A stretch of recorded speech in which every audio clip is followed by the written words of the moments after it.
Kumusta mga kanoysi? Welcome back sa ating YouTube channel, Pilipinoysi. So ngayong araw, another update naman tayo about politika ng ating bansa. No? So ang video to is mula na naman kay Boss Balita TV. So meron itong pamagat na nayanig ang Senado, PBBM, ginula China, nahuli si Robin at Bato, nagimbalang lahat kakapasok lang.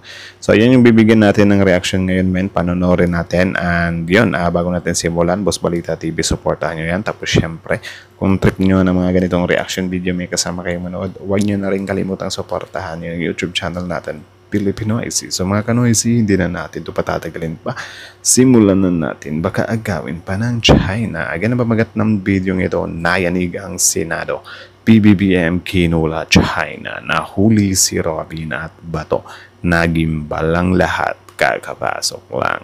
So again, Boss Balita TV, Pilipinoysi, like, comment, share, subscribe. Start. Nakagulat na balita. Grabe, President BBM, yanig ang China. Ginulat na ang buong mundo, inutusan na ang Senado. Ayon sa nakalap nating impormasyon, nagimbal ang China nang ibulgar lahat ni Senador Francis Tolentino. Ang balitang utos ni Xi Jinping sa Beijing, sisiguraduhin nito mananalo ang lahat ng pro-China sa eleksyon. Grabe si President BBM, yanig ang China. Grabe nakakatakot yun na yung China is parang nakikialam sa politika ng ating bansa.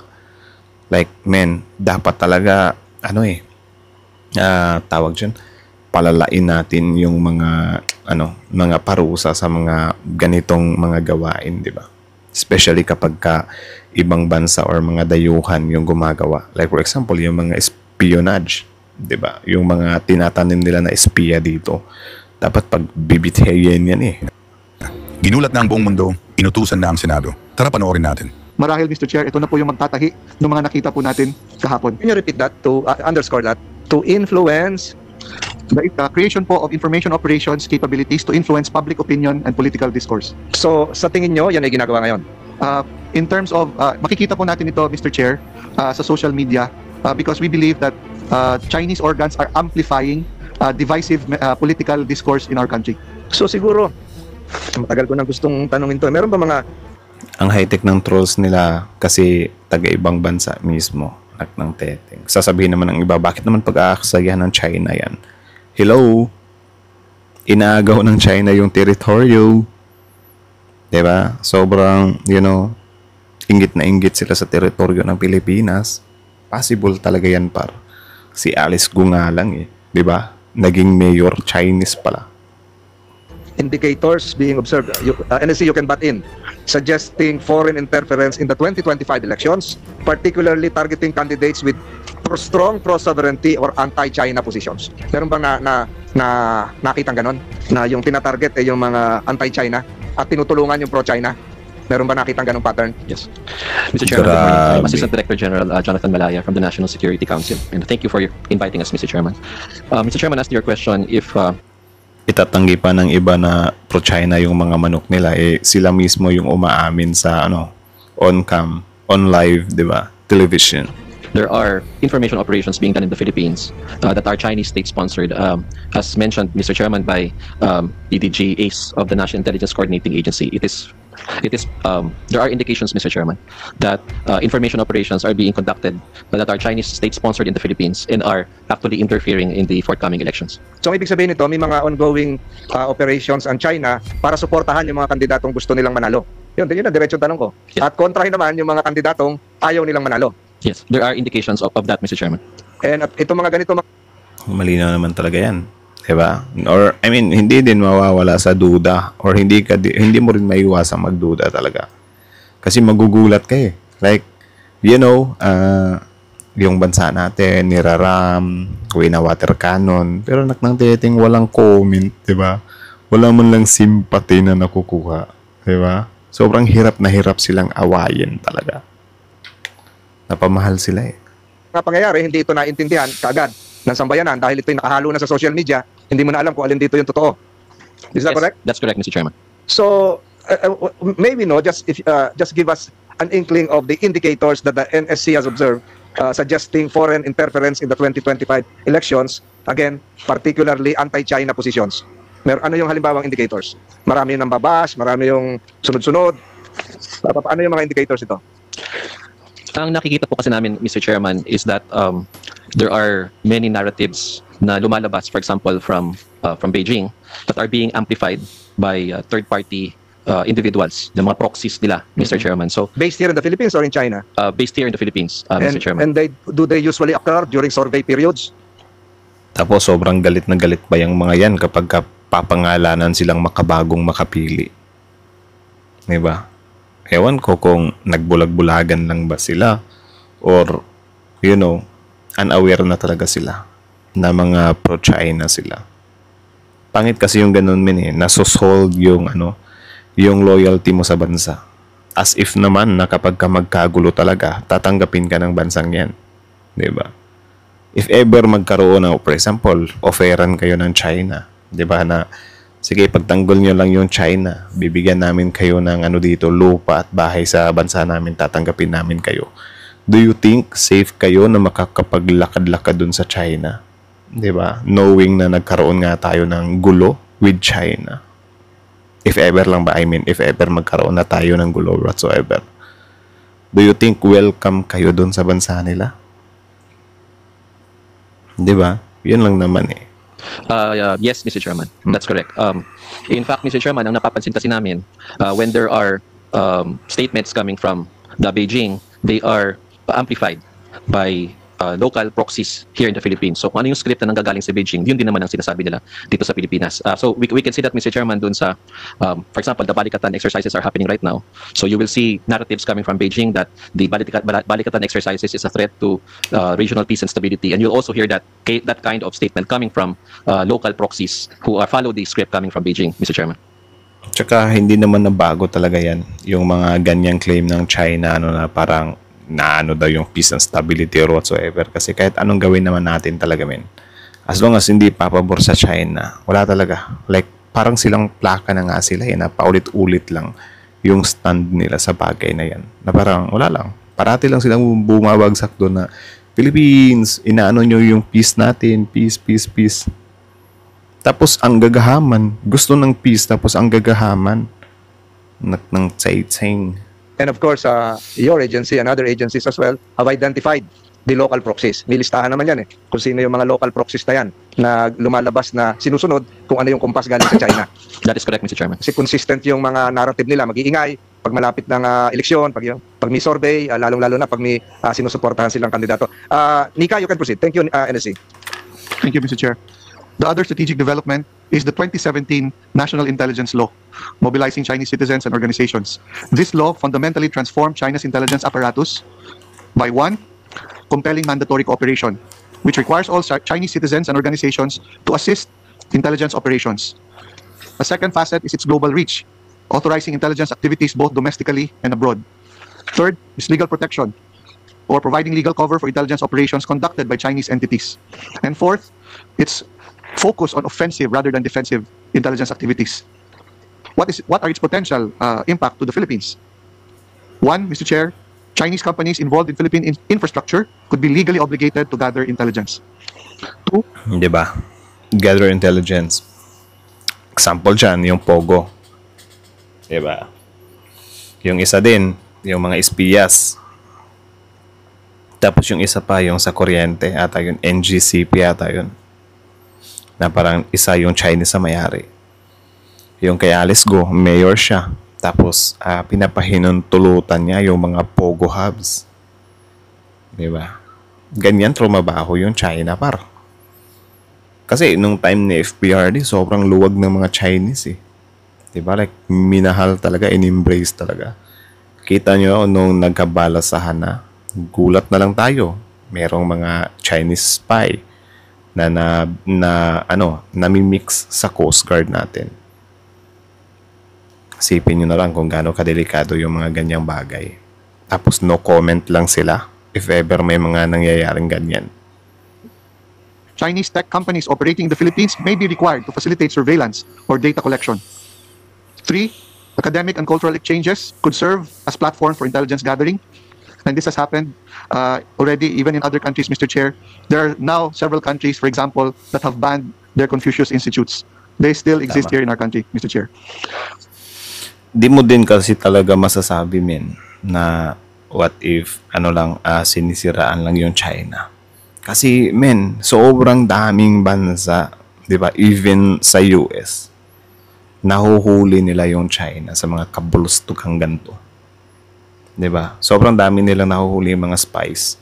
I think sa atin nga lang dito kapag may mahuli tayong espiya dito is parang papakawalan natin or deport lang natin sa kanila eh. Like, alam niyo yung ganun. Hindi lang is this the fix na ba itong slide mo? Baka meron pang iba. Hindi lang napapalabas nung technical natin. Naka-fix po siya, Naka-fix Mr. na Chair. I'm just reading Okay. through my presentation. And one intriguing question. Do they have the ability to influence not just Filipinos staying here domestically but even overseas? OFWs, yung mga kababayan natin nasa abroad. Meron ba kayong nakitang gawain na ganyan? Insofar as our OFWs are concerned, Mr. Chair, wala pa po tayong documented or actual case of that. But if you're talking about Chinese diaspora, even here in the Philippines, kahit sabihin po natin, assuming the best of them, that they are not inclined, if they have relatives, if they have interests back home, those are sources of leverage for their government. Kaya kahit po ayaw po nila makipag-cooperate, kasi andito po sila, gusto po nilang manirahan ng tahimik dito, kaya pa rin po silang i-compel kasi po yung kanilang mga kamag-anak, kanilang mga interests back home are sources of leverage of their own government, Mr. Chair. Siguro ang mas maliwanag ko sa mga nakikinig ngayon, hindi lahat po ng Chinese o Filipino-Chinese ay masama. Hindi naman lahat ay gumagawa ng espionage activities. Well, totoo naman yan. Even naman nung time nung COVID, hindi ko naman talaga chinajudge lahat ng Chinese.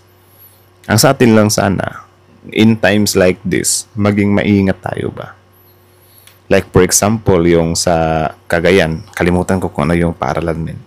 Basta something dito sa Pilipinas na parang dinadagsa ng libu-libong Chinese students. Tapos, malapit pa sa EDCA sites. 'Di ba? Malapit sa base ng Amerikano na nandito sa Pilipinas. 'Di ba? So, hindi mo pwedeng sabihin na, oy, parang nagiging racist na tayo sa mga Chinese niyan. Hindi mo pwedeng sabihin yan. Dapat mag-double check ka. Kasi hindi ka naman talaga pinagbabawalan. Na ano lang sa'yo, i-double check mo yan. Baka may nakakapasok or masingitan yan ng mga spies. 'Di ba? Yan lang naman eh. Hindi naman talaga natin sila ginajudge kasi parang sabi ni Sir Don na parang bakit daw gaganyanin natin, parang racist na daw yung labas. I think maiintindihan din naman nila yan. Kasi mainit nga tayo, di ba? Sa China. Nagkainitan tayo. Eh kahit siguro sila naman, if ever, kunyari may school sila doon, tapos doon mag-aaral yung Pinoy, for sure, magiging stricto din sila. Ano ba naman at mag-stricto din tayo, di ba? Kasi para sa kaligtasan din naman natin lahat yan. Eh, paano kung mga Chinese spy pala yan? Kunyari lang na mag-i-enroll as a student. Di ba? Yung iba dyan. Eh, di, magugulat na lang tayo. Napapasok na tayo. Eh, yan yung nangyari dati Yung taktika ng Hapon. Di ba? Na may mga makapili muna dito. Tapos nagkagulatan na nung war na. Diba? Dapat matuto tayo sa history natin, diba? Na sana'y hindi na maulit. Yan lang naman. Meron lang tinutukoy ngayon ang iba't ibang intelligence agencies na may katibayan naman na ang kanilang ginagawa ay hindi para sa interes ng Pilipinas, kung hindi para sa akin pa ang interes ng Pilipinas. Is that the right assumption? Tama po, Mr. Chair. So, kaya hindi to blanket condemnation of people of Chinese origin. So may mga nakakatulong, may mga nakatulong sa kalakalan, sa negosyo, sa pagbibigay ng trabaho, pero hindi lahat 'yon. Ang tinutukoy dito yung may mga ginagawang pagmamanman, pagtitiktik na laban sa interes Especially yung Pogo ng Hugs. Pilipinas. Tama po yan, DDG? Tama po, Mr. Chair. Please proceed. Combining these two and coming up with a comprehensive threat assessment for the Philippines, they create a multi-layered threat landscape. Una po dyan ay sa information domain threats. Ito po ay nagkakaroon po tayo nakikitang sophisticated cyber espionage campaigns targeting government agencies. Nabanggit na po natin yan kamakailan. Nandiyan din po yung potential for data exfiltration from critical infrastructure. Kasama po dyan ang information operations designed to influence public opinion on South China Sea disputes. At saka po ang surveillance of military communications and operations.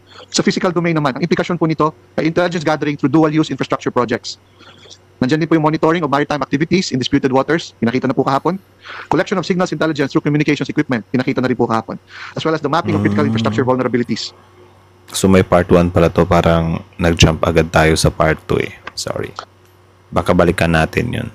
Kung may interesado pa dyan na panoorin yung part 1 nito, comment lang kayo sa baba. Other strategic implications include enhanced Chinese situational awareness of Philippine military capabilities and plans, potential compromise of sensitive diplomatic communications, also the ability to influence public discourse on China-related issues, and intelligence support for gray zone operations in disputed territories. These strategic developments represent a sophisticated approach to information warfare and intelligence gathering that extends well beyond traditional military domains, creating complex security challenges for countries like the Philippines that have territorial disputes and complex relationships with China. Doon naman po sa tanong, ano naman po ba ang mga impormasyon na nakalap na nila? The compromised information varies by target but includes those from the government sector, the private sector. DDG, can we identify some of the government agencies or departments targeted and successfully hacked? Baka hindi nila alam yon. Pwede bang i-reveal yon? Yes, Mr. Chair, I can jump into that, Mr. Chair. Yes. City.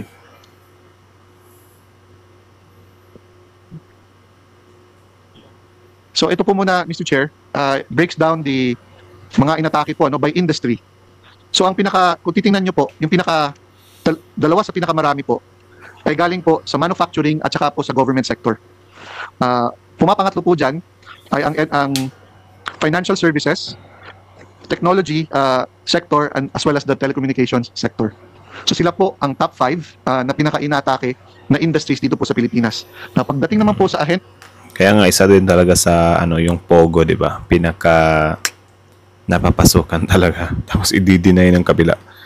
Di-deny nila kasi aware kasi sila na yung administrasyon nila, yung nagpapasok ng mga Pogo hubs dito sa bansa natin. Ayaw maging liable siya.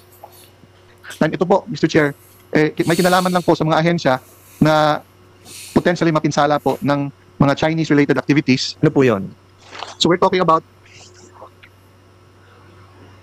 Ano pong ahensya?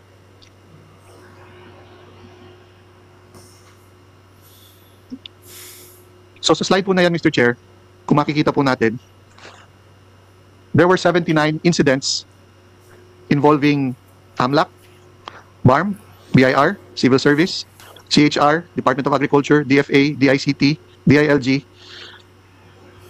DBM, DOJ, DOST, DPWH, National Irrigation, NAMRIA, and National Telecommunications Commission, Mr. Chair. May representative tayo ng NAMRIA, baka hindi niya alam. Na-hack na sila.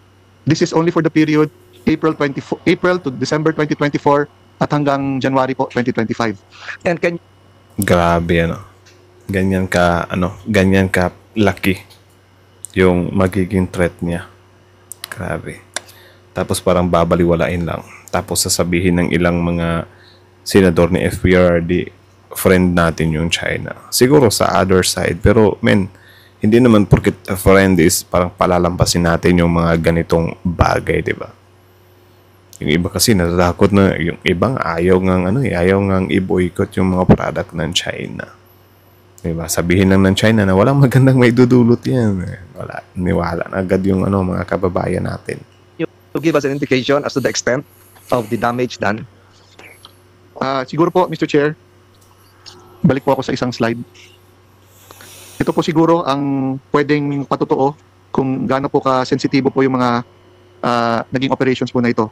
For example po, sa isang operation ng isang Chinese threat actor, July 4 to 5, 2024, nagkaroon po ng pagpasok sa isang IP address sa Pilipinas. Itago na lang natin po sa .gov.ph. Pero ito po ay Zimbra Mail Service. Nagkaroon po ng exfiltration ng datos. Ang bigat po nito is 3.63 gigabytes of data. Tayo po ay nakipag-coordinate po. 3.66 gigabytes. Yung China kasi ayaw talaga nilang tigilan yung mga ganyang mga pang-espiya. Nakakatawa pa nga dyan. May mga drones, di ba?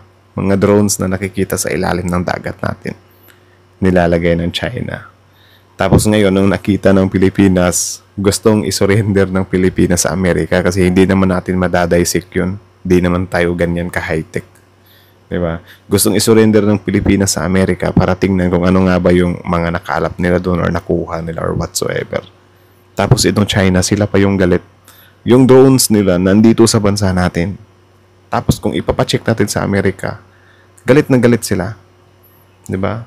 Diba dapat out na sila doon? Kasi tayo yung nakikita nun . Tsaka nasa teritoryo na natin yun eh. Di ba? So need nating imbestigahan yun. Lalo pat drone siya. Di ba? Sa unit involved po dito. At ito po ay may telltale sign of Chinese tactics, techniques, and procedures, Mr. Chair. Another one, and it has been attributed to a Chinese threat actor named Aquatic Panda. Nangyari po ito noong August 10 hanggang December 21, 2023. Nagkaroon po ng connection na bumabato po papunta sa isang Hong Kong-based na IP address. Ang napinsala naman po, itago na lang natin sa isang .gov.ph na Zimbra mail service din po. Approximately 1.62 megabytes of data were exfiltrated. At may pag-ugnayan din po tayo sa concerned na unit po dito. Ang pangatlo po, Mr. Chair, ay attributed naman sa Mustang Panda. Nangyari po ito. Kaya nga ang ginagawa din ng gobyerno natin, tinanggal, di ba? Tinanggal yung mga nakitaan nila ng mga pro-China sa National Security Council natin. Kasi mahirap yun, men. Di ba? May mga pro-China tapos kasali sa national security natin. Sobrang galit na galit pa si BP Sara, ba't daw siya tinanggal? Eh hindi nga siya magkakomento dun sa pinagkagagawa ng China sa bansa natin eh. Tapos ang gusto niya, manatili pa rin siya. Magpakita muna siya na same siya ng vision ng administration. Di ba? Hindi yung parang, man, kinakaibigan mo pa yung ano eh. Last year, May 23, 2024. Kung ito, Aquatic Panda, Mustang Panda, yung actor dito ay galing ng China. Yes po, Mr. Chair. So, yung hinahak nila ay nasa Pilipinas and presumably, this is a big government department. Sa high-level government agency po. Alam naman nila Alam po na nila. na-compromise na lahat yun. Opo. And the purpose is, Sa ngayon, Mr. Chair, ang makikita lang po natin is, kukuha lang, kung napasok na po nila, kukuha lang po sila kung ano nilang pwede nilang higupin doon. At saka po nila isasubject yan sa further analysis kung ano pa po yung pwede nilang magamit po doon sa mga nakuha nilang impormasyon. halimbawa, DOST, nandito ang DOST, nakakalap sila ng datos tungkol sa mga bagyo, tungkol sa ating mga sensors, ating mga LiDAR equipment. Kaya ba nila pakialaman yun?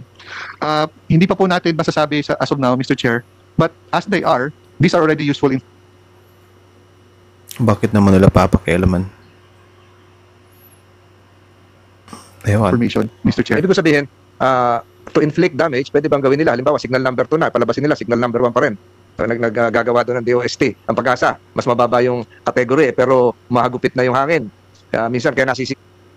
I think malabo yun na parang signal number 2 gagawin nilang signal number 2 gagawin nilang signal number 1 kasi for sure i-check naman nila muna yan bago nila ipalabas, di ba? Ewan ko kung bakit ganyan yung tanong ni Tol. Kasi yung Pag-asa, bakit ninyo dineclare na So, signal number 3 yan? Nilagay nyo, 1 pa lang. So, pwede ba yung gawin? I'm not very familiar with weather science, Mr. Chair, but if para sa akin hindi or malabo siya. Kung gawin man ng China yun, hindi mas kaduda-duda siya. Di ba na ano yun? Ang lakas ng trip pinapakialaman yung signal ng bagyo Di ba? Tapos I think pag-aaralan naman muna nila yan, di ba? I-double check naman muna nila yan. I think hindi siya. I think malabo siya na ganyan. Siguro yung ano lang, yung kuha information lang talaga. Pero kung yung babaguhin mo yung mga signal, or ewan ko kung kayo, or ano yung komento nyo sa komentong yun ni, tanong ni, Mr. Senator Tolentino. if I understand correctly from your question, siguro po ang pwede ko pong ma-relate sa nakikita po namin based on the premise of your question.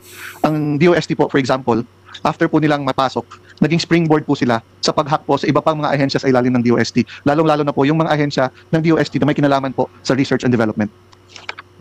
So, na napasok nila yon parang avatar, nandun sila sa loob, na sumisid na sila sa iba't ibang bureaus ng DOST na walang kaalam-alam ng DOST.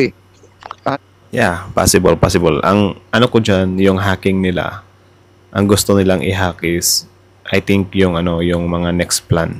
For example, yung plano ng Pilipinas sa Sabina Shoal, yung plano ng Pilipinas sa BRP Sierra Madre. I think yun yung tina-target nila. 'Di ba? Ano na ba yung next move ng Pilipinas sa West Philippine Sea? Something like that. Kasi i-record yun 'di ba? Di naman pwedeng pag-usapan lang nila na ito yung next hakbang natin. Of course, i-record nila yan para masundan din ng mga next na leader, 'di ba? So, I think yun yung pinaka-accurate. Nagbigay alam po tayo sa kanila, Mr. Chair. In fact, mismo pong kalihim po ng DOST ang pinagsabihan po natin dahil po I'm not sure if I should divulge it here, Hindi Mr. na, hindi Chair. na. But can you confirm that? Representative of the DOST, sabi mo, authorized ka. We'll confirm this po with our executive director po for the information regarding the hacking po. Paano? I will confirm po, Ay, sir, wala. with Hindi mo kaya sagutin dito. Dapat yung executive director ang pinapunta rito. Di ba? Sino ba executive director? Dapat siya yung nandito. Tinutulungan na nga kayo, di ba? I-relay mo pa, babalik ulit. Wala mangyayari. Di ba?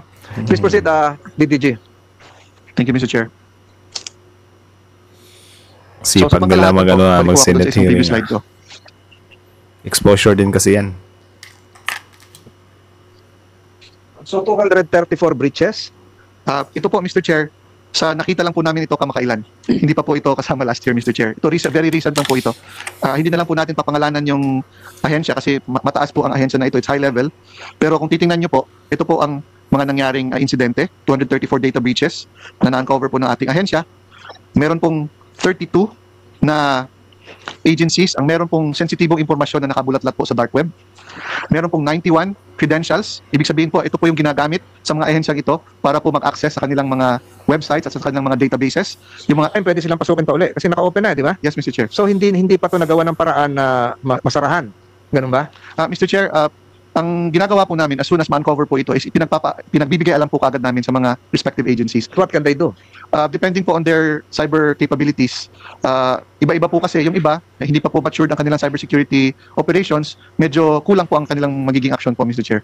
Compromise lahat. Opo. Lalong-lalo na sa research and development, DOST. And the same is true with the ICT. So, 91 compromised credentials. Ano ibig sabihin yan? Mr. Chair, ang credentials Dami yan. 91. I think mga ano yan, mga information like mga password or whatsoever. po kasi ginagamit po yan para i-access po ang mga websites at Password. Opo, basically password po. At saka yung mga databases. Kung nakabulat-lat po yan, pwede po silang pasukin. At depende po sa role na ginagampanan ng credentials na na-compromise po. Pwede po high-level access po yun, Mr. Chair. Po bang ganitong breaches, yung compromised credentials, kung ito, gaya ng mapang pinakita mo kanina, kung ito ay galing sa China, Chinese operator, pwede ba itong ibigay sa isang local proxy counterpart? O ikaw na, mas malapit ka dyan, mas real-time ka. Pumunta ka na doon sa tabi ng building sa Taguig ng DOST. Dyan mo na sila i-operate. Pwede yun? Hindi na po kailangan, Mr. Chair, kasi po meron pong, usually po, ang sa techniques, tactics, and procedures po sa mga ganito. Ang tanong lang gaano ka advance yung mga tech natin or yung mga hackers pang tawag diyan, 'di ba? Na matrace talaga yung mga lugar na yan or mapanagot talaga, 'di ba? Yung China kasi baka hanggang dun lang tayo sa galing China to tapos 'di ba? Tapos scoop na ipopost na yun sa ipapalabas na yun sa balita. So parang bitin siya, 'di ba? Hindi natin mahuli-huli kung sino nga ba yung pakana. Yeah. As soon as they have established initial breach, kumukonekta po yan sa tinatawag na command and control server. So kahit po saan yan, usually, nandun po yan sa estado na nag-conduct po ng cyber espionage, pwede na po nilang diktahan po kung ano man yung napasok nila, pwede na nilang utusan yung kanilang malware na naipasok para po mag-lateral movement, Mr. Chair, at magkaroon po ng actions on target na tinatawag. So kahit walang kamalay-malay yung mga departments dito sa Pilipinas, akala nila normal lang yung mga nagkukumand doon, wag mo nang i-release yan, 13-month pay, bawasan mo ng sweldo si ganito, pwede yun. In theory, Mr. Chair, pwede po siya. Gagalit ngayon sa Kahit dumating pa sa mga bawas-bawas sweldo. Siyempre, magre-reklamo yung papasahuran. So, yun? I think, ewan ko, Tol. sekretary yun. Pati yung mga ibang program na dapat ipatupad na kagad, ay dinidelay. Di ba? In fact, Mr. Chair, hindi na nga po nila kailangang pakialaman yung datos. Pabagsakin lang po nila or i-deny lang nila ng access yung mga ahensya. Malaking disruption na po yun sa day-to-day operations po ng mga ahensya natin. Kahit yung mga ano tawag doon, yung biometrics nila pagpapasok sa umaga, hindi na gumagana, hindi alam na ng HR kung anong gagawin, absent si ganito. Kaya yun. Yes, Mr. Chair. Ayun, ganun kabigat yung pwedeng gawin nila. Is this still Kaya, bakit naman gagawin nila na ipa-absent? Siguro, doon tayo labo kasi. Siguro doon tayo mag-focus sa yung pinaka-national talaga, di ba? National security threat talaga. Like, yun nga, yung mga, for me naman, kung yung mga hacking ng China, I think nakapokus lang talaga sila sa sa sovereignty, di ba? Especially sa West Philippine Sea. May mga isla doon. 'Di ba? Yun yung hinahanap lang nila. I think yung iba lalaktawan na nila na parang ano yun, parang signal number 2, gagawin nilang signal number 1, yung sahod, ganyan, yung ano, i-absent. Parang, man, yun, my goodness. Parang tanga naman yung China kung pati yun, 'di ba? Gagawin nila. I think malabo yun. Still continuing. We'd like to believe that this is still continuing, Mr. Chair. Kaya po, importante po na ipaalam sa ating mga ahensya, tsaka even sa pribadong sektor, na dapat po tuloy-tuloy po yung kanilang cybersecurity efforts. Kasi po, mabilis po magbago ang pamamaraan. In fact po, every few minutes, merong naiimbentong bagong malware, Mr. Chair. At yung malware po ang kailangan para magkaroon po ng hacking. So, at the rate that malware is being developed, kailangan po talagang paigtingin at pagalingin pa po ang ating cybersecurity operations sa iba't ibang ahensya po. And has there been an effort siguro sa executive branch ito to relay all of this to the various departments kung ano yung pwede nilang gawin? Yes, Mr. Chair. Ang una pong ginawa ng kasalukuyang administrasyon ay ilathala po yung National Cybersecurity Plan. But in conjunction with Kudos din talaga sa kasalukuyang administrasyon kasi sila talaga yung nakapokus sa national security natin, yung pag-protect talaga sa sovereignty. Kasi magkaiba yung stand ng past administration at saka yung current administration. Like for example, yung current administration, kahit 1 pulgada ng teritoryo ng Pilipinas hindi namin ibibigay sa inyo. Tapos yung past administration naman, China, gawin yung province yung Philippines, 'di ba? Sobrang layo ng pagkakaiba. 'Di ba? Kayo, nananawagan tayo na hindi makatao yung pinaggagawa ng China, yung isa, no comment lang. 'Di ba? So, wala talaga para. Mr. Chair, naniniwala po kami na dapat po magkaroon ng isang focal agency for cybersecurity, which sa kasalukuyan po ay wala pa. That's why the administration is working on an executive version, and we hope that the Senate and the House will support the version being pushed by the executive po para magkaroon po ng isang dedicated national cybersecurity agency, Mr. Chair. Posibilidad ba na yung mga maalwan na hack o napasok ay meron ding local spy na nandoon sa departamento ng DICT o DOST? Possible yan, mga local spy. Kasi mukhang pera yung ilang nasa gobyerno natin yung kay Alice Go, 'di ba? Yung natin, mga magugulat na lang tayo. Wanted na or under na sila, tapos nakakalabas pa rin ng bansa, 'di ba? Mga problema sa Bureau of Immigrations. Naglantaran yung kay Alice Go, biglang nakalabas si Alice Go. 'Di ba? Sipin niyo na lang 'yun. Nila alam isang kaopisina nila is working for a Chinese operator. Hindi alam ng mga kaopisina nila na ganun din. Kasama nila mananghalian, siya na pala yung nandun. Siya yung local, yung focal person doon sa loob ng kagawaran. Is this a possibility? Para mas maalwan sa kanila? Not just a possibility, Mr. Chair. In fact, yan nga po yung preferred mode of compromising any organization. Ang tinatawag po na insider threat. Mas madali po para sa kahit anong cyber threat actor na i-co-opt po ang isang nandoon na sa loob. Uutusan lang siya magsaksak po ng halimbawa ng isang USB. Uutusan po siya na Grabe, parang movie lang talaga Grabe yun. Na parang, ito, gawin mo, nakawin mo yung tawag dyan, yung mga pinaglalagay nyo sa dyan, mga plano nyo. Karga po ng isang type of malware. Halimbawa po, mas madali po yan actually, and in fact, mas epektibo po yan. In fact, Mr. Chair, ganun po ang nangyari. Kung naalala nyo po yung pagnanakaw sa Central Bank ng Bangladesh. Ang sistema po na yun, closed system, yung SWIFT, para po sa financial transfers ng mga bangko. Since closed system po yun, hindi siya mahahack sa loob. Ang nangyari... Kaya nga, every time talaga, na yung mga bangko nakawan. First, talaga nila, suspect nila kapag hindi nahuli yung mga magnanakaw. Inside job talaga. Yun talaga yung first na pumapasok sa isip nila kasi isipin mo na lang, sobrang grabe kahigpit yung security nila, di ba? Pero hindi naman lahat talaga is parang inside job or whatsoever. Yun lang talaga yung first na nila, sumasagi sa isip nila. Po, may isang empleyado, whether we do not know kung voluntarily or involuntarily, sa kanya po pinadaan yung paghahack. Kaya po napasok ang Central Bank po ng Bangladesh at nanakawan po sila ng hundreds of millions of dollars, some of which found its way here in the Philippines, Mr. Chair. Mas madali sa China o kung sino man na mag-operate ng ganyan kung meron silang planted na Inside. empleyado na doon sa loob. Nandun na mismo sa loob ng, halimbawa, DICT, DOST. Paano natin madidetermine yung mga yon? Kasi Pilipino rin yon. Na-compromise. Doon pa nga lang sa nagrereklamo yung Pilipinas sa China na ipapa-stop yung tawag dyan, panggugulo ng China, pang-water cannon. Meron ding mga nagrarally na ipapa-stop yung suporta ng US. Like, di ba? Parang, ano yun? Di ba? Bakit may anti-US din? Di ba? Well, no comment ako sa mga anti-US talaga kung yun talaga yung pinakagusto nila. Pero parang nakakapanduda kasi di ba, na parang may rally na anti-China. Meron ding biglang susulpot na rally na anti-US. Di ba? So, possible din, nasisingitan din yun ng China na, okay, maglagay nga din tayo ng magrarally dyan na anti-US para hindi nakapokus lang sa mga anti-China. Parang ganun ba? Di ba? Yung sa mga naman, yung mga troll farm daw, mga balita-balita dito na may mga Chinese daw or nakikialam yung Chinese. Possible talaga na totoo yun. Di ba? Kasi yun yung kailangan ng China eh. Is there a way of determining na kung sino itong mga to? Or are you now doing an effort to unmask kung sino-sino itong mga to? Kasi mabilis eh. Yung isa, nakita ko doon sa isang presentation mo, nagsabay na yung DOST at saka DICT.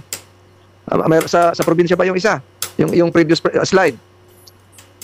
Kasi kung totoo yan, meron tayong spy sa mga ahensya, ay labas na natin yung mga mukha nila. Di ba? Dapat Wala lang. silang karapatan maging bahagi ng civil service roster natin. Ngayon, ikaw, Tama. bilang Pilipino, ano ang masasabi mo at reaksyon sa balitang ito? Mag-iwang ka. So, yun naman mga kanoisis. So, kayo na masasabi nyo dito, comment down below. Tapos yun, pag-usapan natin yan sa comment section. So, again, ang video to is mula kay Boss Balita TV. Supportahan nyo yan. Original video link in the description box below. Tapos, syempre, bago nyo iwan yung YouTube channel natin, Pilipinoisis, don't forget to like, comment, share, subscribe. So, kitang-kita nyo naman yun. Grabe na talaga yung threat dito sa bansa natin. Like, kita nyo naman, di ba? Pati yung China, nakikialam na sila sa natin, sa politika. Nakikialam na sila sa national security natin. Kaya nga, di ba, hindi din natin talaga masisisi yung administrasyon na tinanggal nila sila BP Sara, yung mga dating pangulo. Di ba, sila FPRD, sila Gloria. Kasi, parang magkaiba kasi. Di ba? Magkaiba yung stand nila pagdating sa usaping mga ganito. Di ba? Like, hindi naman talaga sa parang pinagbibintangan natin sila na parang, or guilty na talaga sila. Diba? Hindi naman talaga ganun kasi ika nga nila, innocent until proven guilty. Pero, yung iisipin mo lang siya ba na, uy, bakit parang ganito lang yung reaksyon ng taong to? Grabe na yung pinagagawa ng China, pero parang ganyan lang yung reaksyon mo. Diba? Na parang, imbis questionin mo yung pang-abuso ng China, kini-question mo pa yung ginagawa ng Pilipinas. Na, ang naman talaga, pinagtatanggol lang ng Pilipinas yung soberanya niya. Diba? Tsaka yung Coast Guard natin, yung Navy natin, yun yung trabaho nila. Diba? Ang protektahan yung soberanya natin. Tapos tatanggalan nyo sila ng trabaho. Sasabihin nyo na wag nyo nang ganyanin, wag nyo nang pikunin or whatsoever. Hindi pa, dapat isuko na lang natin kung ayaw man lang nating tindigan. Diba?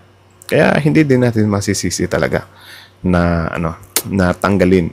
Patanong-tanong pa si BP Sara, bakit ako tinanggal sa National Security Council? Patunayan mo muna, 'di ba? Or ipalabas mo muna yung hinaing mo about sa China. May naputulan na nga ng daliri, hindi makomment-komentan eh. 'Di ba? Parang no comment lang. Sobrang tahimik lang. So, about naman dun kay Senator Francis Tolentino. So, i-comment nyo rin sa baba para kung ano masasabi nyo doon. Kung satisfy ba kayo na, or, parang ang tingin nyo ba sa kanya is, tawag dyan. Kasi may mga kababayan din tayo na parang tinatawag pa rin siya na pro-China or pro-China daw siya dati, something like that. Diba? So, kayo, kung convinced kayo na anti-China siya, i-comment nyo sa baba. Tapos, kung sa tingin nyo parang lang daw, something like that, na parang tawag dyan, front lang, di ba? Comment nyo rin sa baba. Basta, lang, kung yung, or kayo na lang bahalang humusga. Kasi natawa din kasi talaga ako dito sa ano kay Senator Tolentino nung in-interview siya ni Sir Christian Esguerra na parang sir, bakit parang tinatag ka nila may pagka pro-China, or parang baka yung ginagawa mo dyan sa Senate is para lang ma-save yung re-election bid mo or whatsoever, something like that. So para sinagot ni Tolentino yun, ganyan kasi, ganto, ganyan, ganto. Tapos sabi naman ni Sir Christian Esguerra na, di ba, dati nasa ka ni FPRD, something like that. Tapos I think yung paliwanag ni doon ni Senator Tolentino na parang mahirap daw na tumindig, especially that time is parang sila Duterte yung parang sila yung tigas-tigasan doon or something, sila yung ruler, di ba? Tapos sinabihan pa ni Senator Tolentino si Christian Esguerra na kahit ikaw naman siguro, di ba, hindi ka rin tumindig, pati yung media. Sabi ni Sir Christian Esguerra, hindi, tumindig ako, nagsalita ako. Di ba? Parang ganun. Kasi, nagsasalita naman talaga si Sir Christian Esguerra. Hindi naman siya takot. Para siyang si Trillanes din dati. Kaya nga ako, ngayon ko lang talaga na-appreciate yung pinagagagawa ni Trillanes, nung after ng term of FPRD na, grabe dati, sobrang grabe pa yung katapangan niya. Isipin nyo, yung nasa administration, si FPRD pa, pero di talaga siya nagpatinag. Like sila Senator Risa Hontiveros, di ba? Hindi talaga sila nagpatinag, man. Kinokorek talaga nila. It's just dati hindi ko lang talaga nakikita yung mga kinokorek nila kasi nauunahan ng pagkapanatiko. Diba? Nauunahan ng brainwash. Like for example, kapag sinabi ni Banat Bay na huwag kayong maniwala dyan, gawa-gawa lang nila yan, wala na. Automatic, invalidate na, especially kapag diehard supporter ka, diba? Nagiging close-minded ka. So, luckily na lang, medyo nagising na tayo. So, anyways, hanggang dito na lang muna. Kayo na masasabi nyo dito, comment down below. Tapos yun, pag-usapan natin yan sa comment section. So, again, Boss Balita TV, Filipino IC. Like, comment, share, subscribe. Filipino IC is out.